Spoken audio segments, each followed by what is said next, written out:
साले अंधा हो गया है क्या? तुझे कितने का ट्रॉली की जगह तू खुद बैठ जा। अबे मिस्त्री, ये देख तेरी मशीन वाले ने मेरी क्या हालत की है।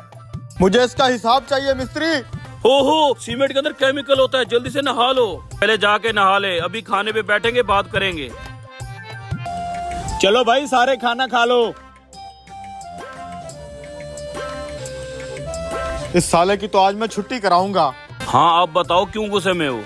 इस दरिंदे ने मुझे ट्रॉली समझकर सारा मिसाला मेरे ऊपर गिरा दिया। अच्छा खाना आ गया, खाना खा लेते हैं, फिर करता हूँ मैं इसका हिसाब। मैं खाना वाना नहीं खाने वाला, पहले इस दरिंदे को काम से निकालो। मैं तो भाई खाना खा रहा हूँ। तुम खाना नहीं खाना चाहते तो कोई बात नहीं, हमारी तो खाने के साथ कोई लड़ाई नहीं है। लड़ाई तो हमारी भी नहीं है खाने के साथ, लेकिन इसका हिसाब जरूर करवाऊंगा मैं। आओ मेरे साथ।